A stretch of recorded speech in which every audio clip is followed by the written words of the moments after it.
Ya, terima kasih atas undangan untuk membahas fenomena politik ya. Saya bukan seorang political scientist sebenarnya. Saya juga nggak tahu kenapa saya diundang untuk ikut cawe-cawe bicara fenomena politik. Tetapi baiklah, karena mungkin saya juga political economist, memang kerjaannya secara akademis mencari kaitan secara objektif antara variabel politik dan ekonomi untuk melihat perspektif yang salah satu yang penting dalam ekonomi politik itu adalah soal misalnya kesejahteraan rakyat gitu. Kembali ke fenomena Joni Plate ya, yang sudah ditetapkan sebagai tersangka kasus BTS yang disebutkan kerugian negaranya 8 triliun ya, sebuah nilai yang kolosal sebenarnya untuk sebuah peristiwa korupsi. Tapi saya ingin membawa masalah ini karena saya lagi-lagi saya sebagai political economist secara akademis bahwa fenomena apa namanya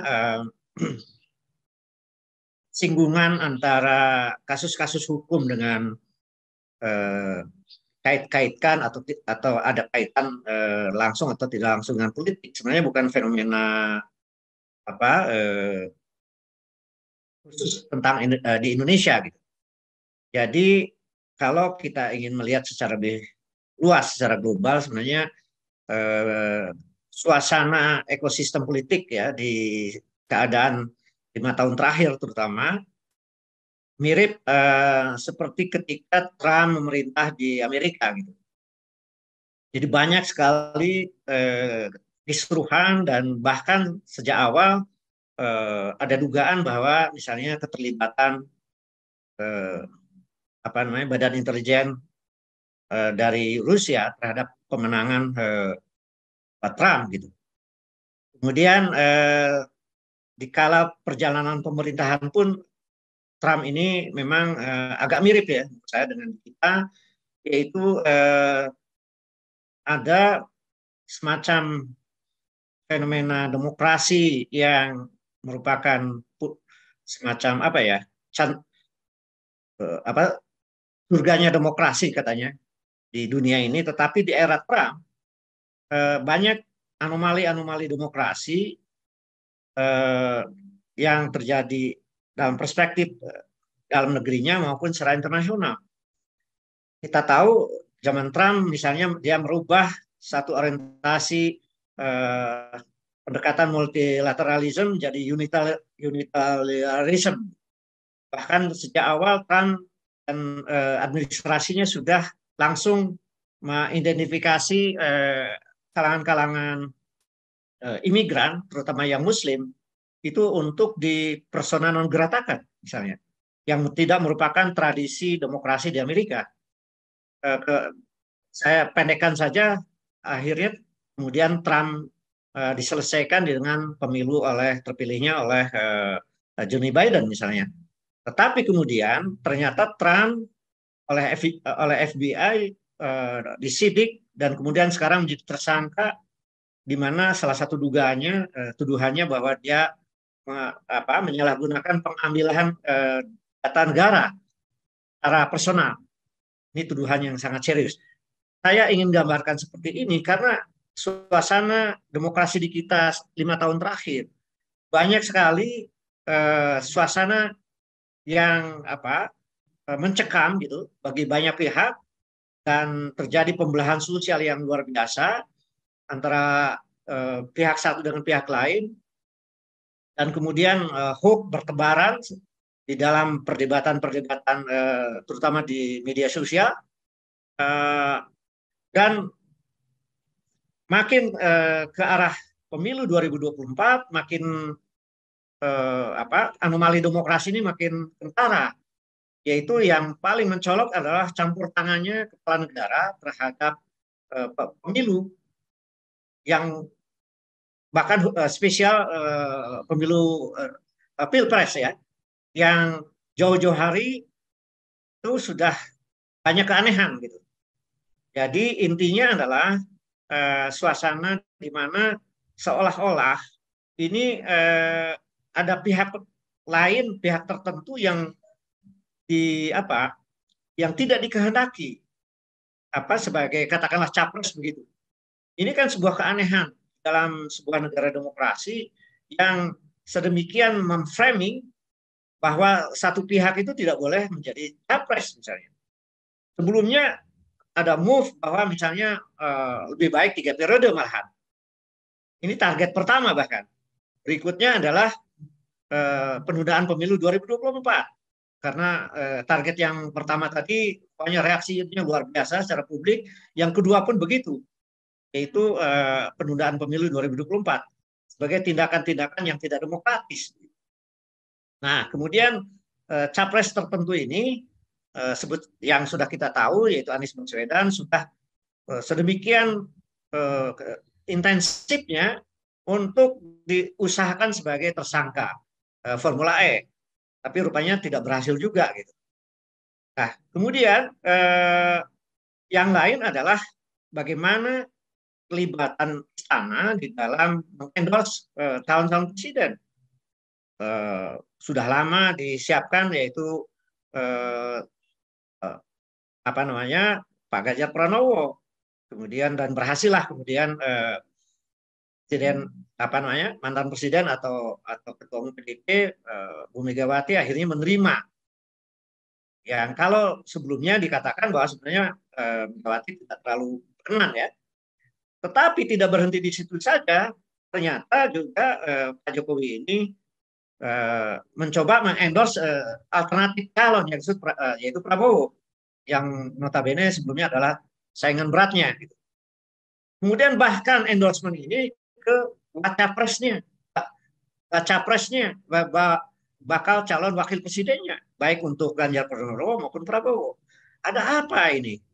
Nah, jadi ketika Joni Plate yang sebelumnya memang sudah ada proses-proses sebelumnya sebagai saksi dan lain sebagainya, akhirnya ditersangkakan. Sebenarnya sebagai seorang akademisi dan kita semua tidak boleh lah kita tidak mendukung penegakan hukum untuk pemberantasan korupsi. Dan tegas saya katakan saya adalah konsisten dari dulu sampai hari ini adalah anti korupsi, begitu. Baik dalam tulisan maupun dalam pernyataan dan aksi-aksi lah. Tetapi keanehan atau anomali demokrasi ini sebenarnya tadinya ya sudah disangka mungkin udah ada 2 bukti, tetapi ketika mendengar pernyataan Surya Paloh dengan jajarannya, kalau sebelumnya kan Kapela waktu jadi tersangka korupsi ya tidak seserius itu, juga sebagai sekjen kan, tapi ini seluruh jajarannya menghadiri dan menyatakan bahwa dengan sangat diplomatis menurut Surya Paloh bahwa ini terlalu mahal di borgol ini karena kemudian yang dia dengar dari Kapuspen Humkam ya dari Kejaksaan Agung mengatakan Joni Plate ini meminta kepada rekanannya yaitu 500 juta buat anaknya gitu. Itu fakta hukum yang disebutkan, lalu ada dialog yang dikemukakan juga Kapuspen Kejaksaan Agung bahwa ternyata setelah di waktu berikutnya ditanya bahwa konon Plate ini tidak menindaklanjuti pernyataannya itu. Lalu ada pernyataan Paloh yang mengatakan bahwa apa hubungannya yang sudah menjadi fakta hukum bahwa permintaan 500 juta buat anaknya itu dengan dengan dakwaan bahwa ada kerugian negara 8 triliun lebih, 8,3 kalau nggak salah, yang tersangkanya sudah ada, yaitu pihak korporasi. Jadi pertanyaan Paloh yang menarik adalah apa hubungannya Plate ini permintaan 500 juta terhadap peristiwa kerugian negara yang 8,3 triliun itu gitu. Nah, dia bilang bahwa kalau ini tidak terbuktikan, dia bilang akan sayang sekali nanti tidak terbuktinya korupsi dari Plate. Tapi ini pernyataan dari Paloh yang saya ikuti ya. Apakah ini subjektif? Ternyata saya melakukan satu investigasi atau di pemberitaan online, saya menemukan juga pemberitaan dari Kompas misalnya .com ya, yang juga kira-kira membuat pernyataan apa namanya, ada logika yang seperti itu. Oleh karena itu, saya sebagai akademisi hanya mengatakan tidak mustahil bahwa ini memang satu pintu yang akan memang bukan hanya penegakan hukum korupsi yang itu harus dibuktikan, kalau bisa secepatnya di pengadilan, kalau memang benar, kalau kita dukung. Tapi kalau ini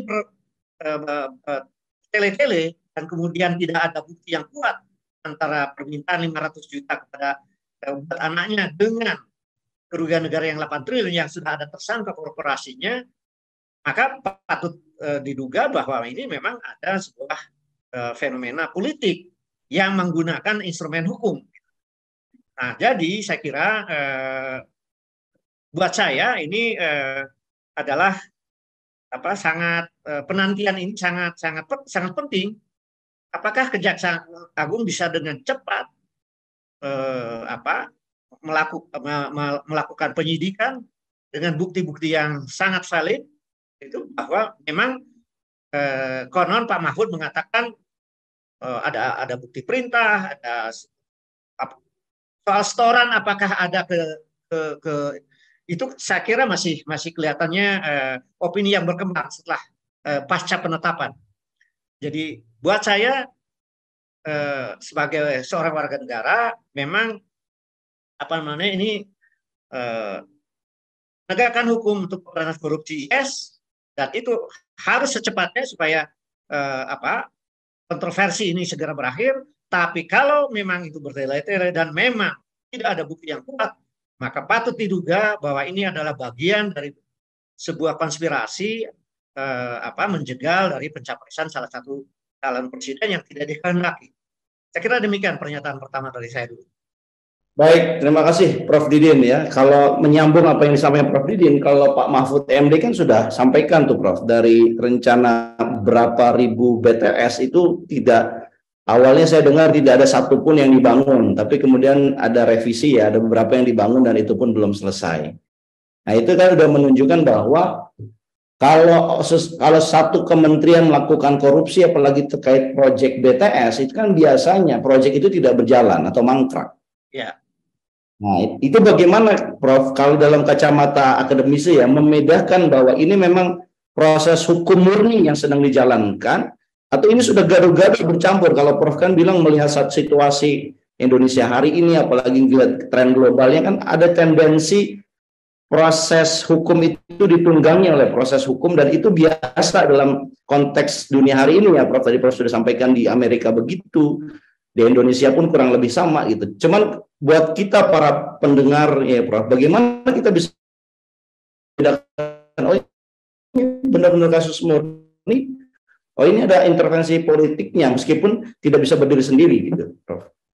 Iya, kalau saya bandingkan kan bahwa menteri-menteri yang dari sudah jadi terpidana ya, yang dari Yuliari, ada apa namanya dari PDIP, kemudian ada yang dari Gerindra, mantan menteri perikanan gitu ya, ada dari PKB Nahrawi. Saya kira drama peristiwa hukumnya tidak nampak yang luar biasa gitu ya. Jadi ya sudah, masyarakat melihatnya ini penegakan hukum walaupun berasal dari partai politik. Satu, yang keduanya memang jauh dari momen mau ada pemilu seperti peristiwa Doni Plate ya. Jadi sekali lagi bahwa sekarang ini ketegangan politik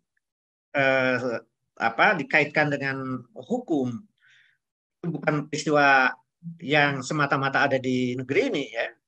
Selain tadi di Amerika, kita menyaksikan bagaimana misalnya Erdogan yang sudah jadi presiden mau kedua kali, menteri sudah 2 kali dan dianggap sukses gitu. Betapa serangan digital bukan hanya dari dalam negeri, tapi itu secara global. Setelah terpilih pun sampai koran Indonesia menjadi semacam resonansi ya dari serangan-serangan terhadap keterpilihan Erdogan yang walaupun nanti dia harus menghadapi tahap yang kedua. Jadi itu fenomena sebaliknya ya, di mana asing dan kemudian dalam negeri, kemudian ada calon yang diunggulkan secara global, tapi kemudian Erdogan bisa memenangkannya. Peristiwa lain adalah terpilihnya dari oposisi di Thailand misalnya. Itu jauh sebelumnya, belum pernah dalam sejarah kerajaan mengalami delegitimasi ya, secara publik, sehingga sekarang yang menang adalah oposisi.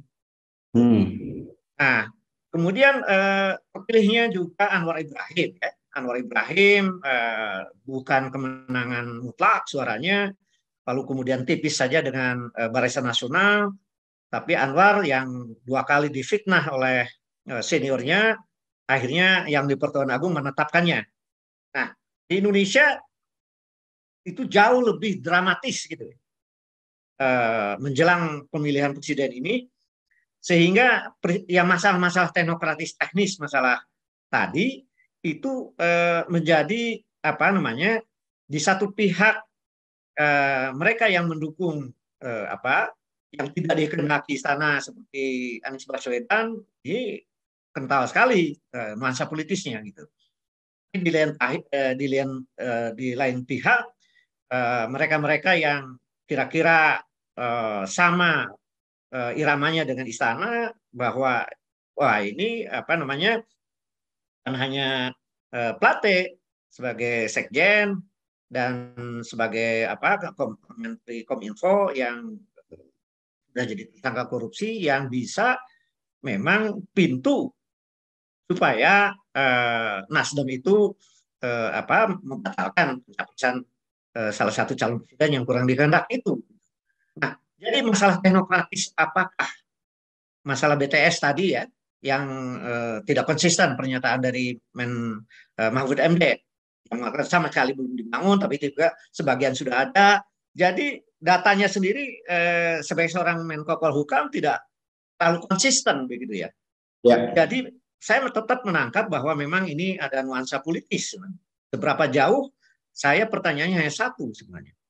Bisakah Jaksa Agung segera punya bukti-bukti kuat bahwa Johnny Plate ini segera masuk pengadilan, dan kemudian bisa dibuktikankah secara murni hukum bahwa yang bersangkutan memang bersalah? Kalau itu bisa dilakukan, selesai. Karena kalau soal sikap Allah terhadap ARB untuk sebagai capres tidak mengenur, akan makin kuat gitu. Makin kuat, dia selesai. Peristiwa hukumnya selesai, lalu pencapresan berlangsung terus kan, dan tidak mengurangi keabsahan koalisi perubahan untuk mengusung ARB. Sementara kita tunggu calon yang lain, yang konon ini menjadi 3 calon, selesai.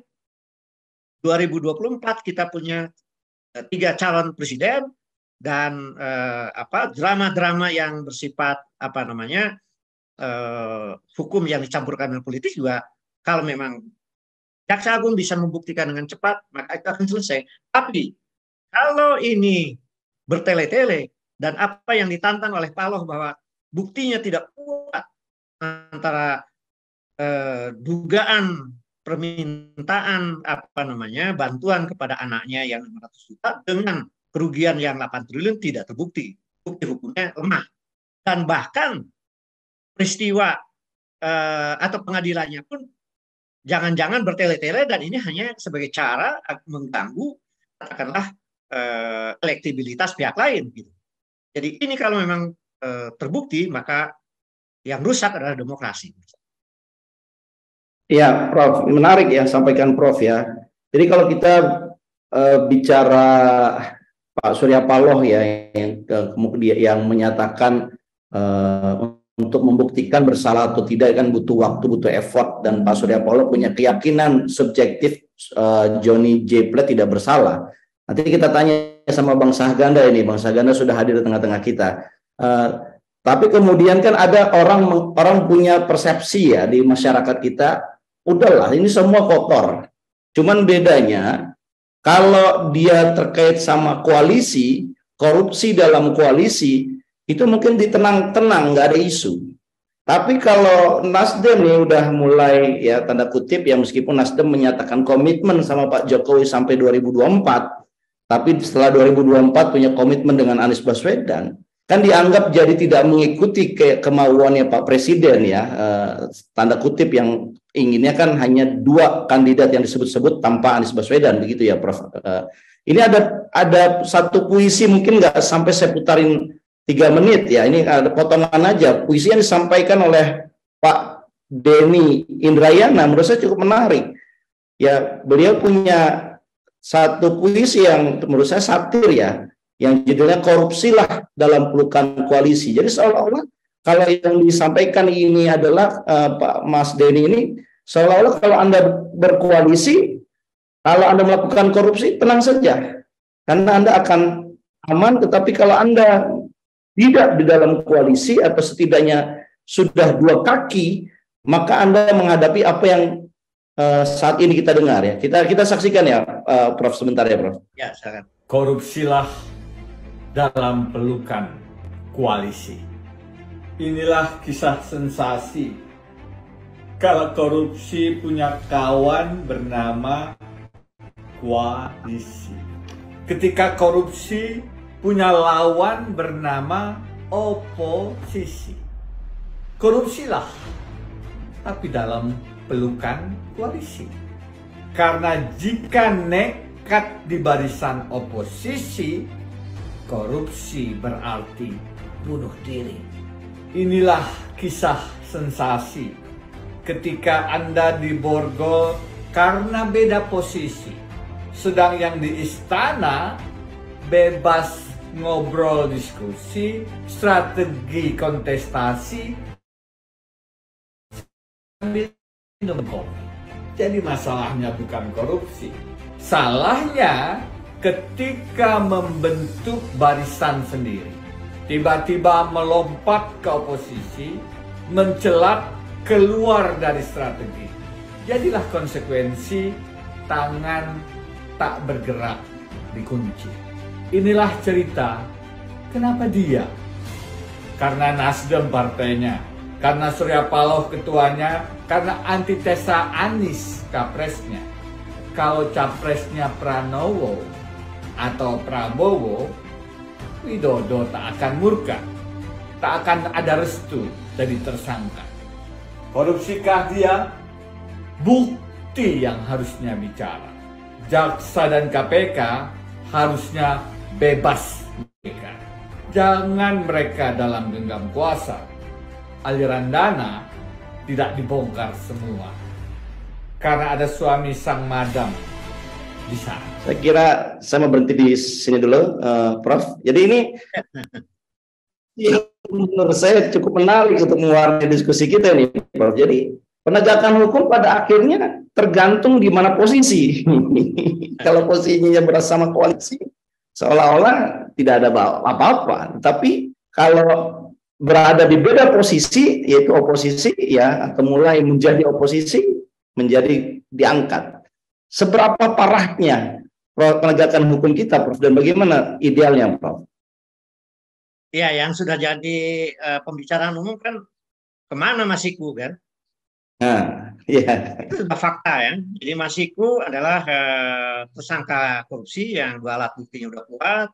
Ada drama yang luar biasa. Dia katanya pernah ke PTIK, kemudian hilang dan jejaknya entah di mana sekarang. Dia adalah orang dekat dengan petinggi penting di sebuah partai PDIP, dan sampai hari ini hanya janji dari KPK untuk menangkapnya. Jadi memang dia aman gitu. Ini fakta. Dan saya kira ada dugaan-dugaan lain lah. Jadi memang puisi tadi dari Denny Indrayana, karena yang sudah saya kenal sejak lama dengan dia, pernah kerja sama-sama. Jadi kagumlah saya kepada seorang pakar hukum tata negara ya, kalau nggak salah. Ya. Salah satu di antara pakar hukum yang punya apa? Reputasi ya, Prof. Ya, yang reputasinya tinggi ya, menarasikan perasaan publik tentang masalah hubungan korupsi dan oposisi di satu pihak dan hubungan korupsi dengan koalisi. Jadi sangat mencerahkan ya buat saya. Baik. Idealnya menurut saya memang ada dua korupsi besar ya yang harus nanti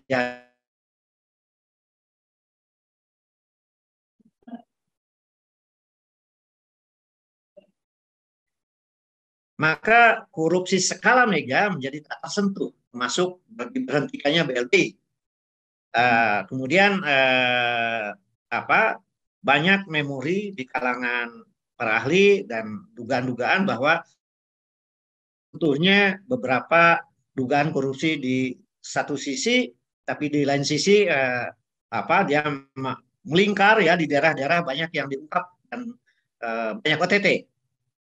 Tapi korupsi skala besar atau raksasa malahan sampai hari ini nggak terungkap. Misalnya soal SKL yang nilainya itu kalau nggak salah 58T ya, itu tahun 2000 yang kalau sekarang mungkin dengan 2000 dikali 6 itu udah 300T kan, itu konon tidak pernah akan diungkap.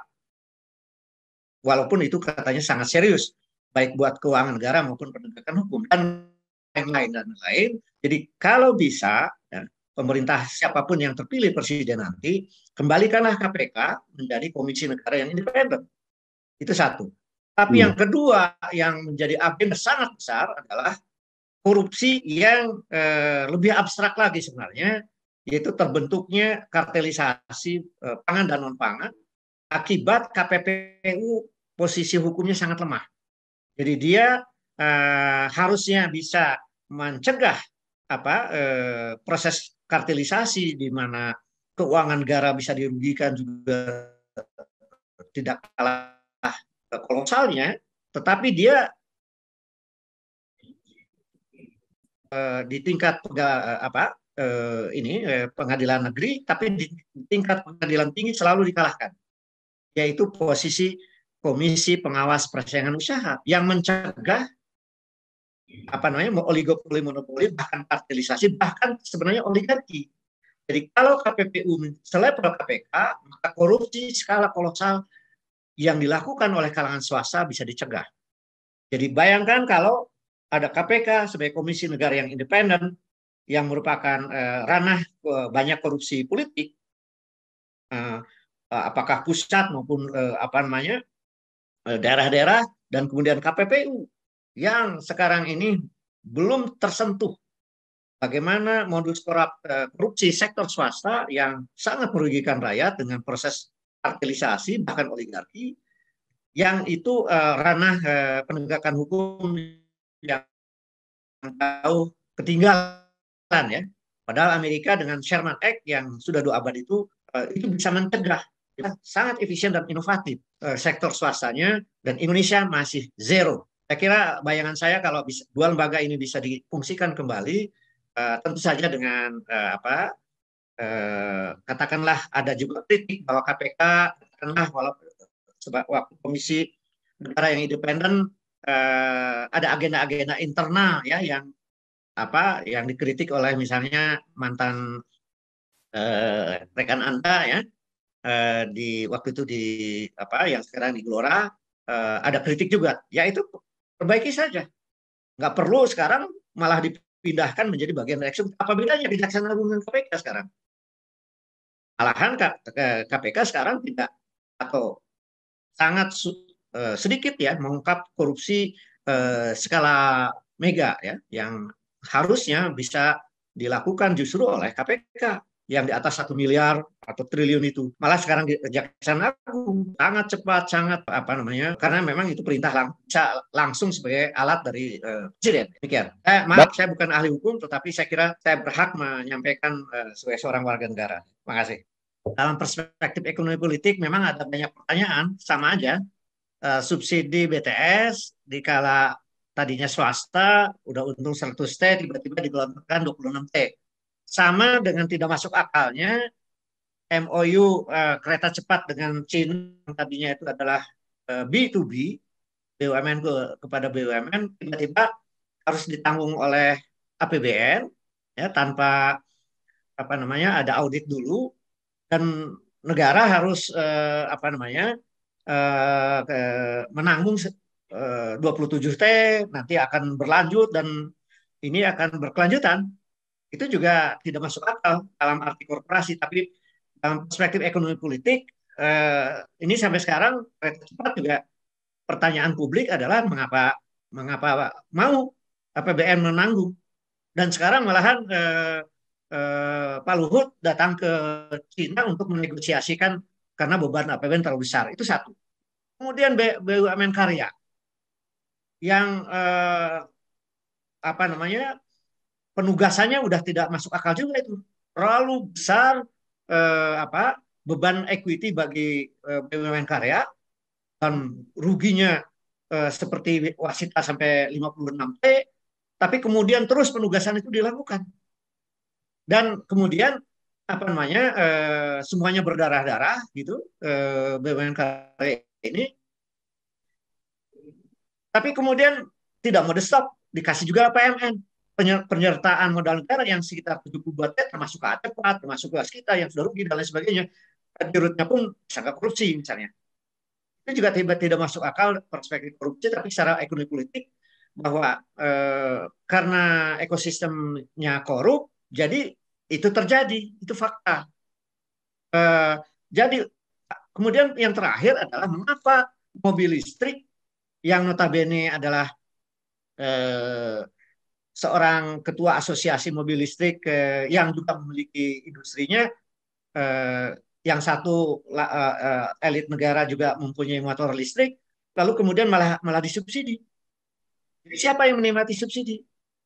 Maka sekarang jadi heboh ketika ada pidato Anies yang mengatakan subsidi listrik itu bukan mobil pribadi, tapi nanti mungkin bus atau apa gitu yang lebih masuk akal gitu.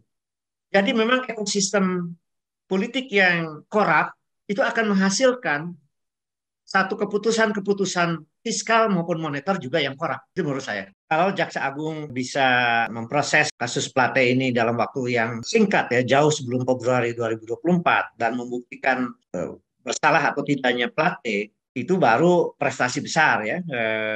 Yang sekarang dicurigai ada permainan politik begitu. Nah, jadi ini test case ya.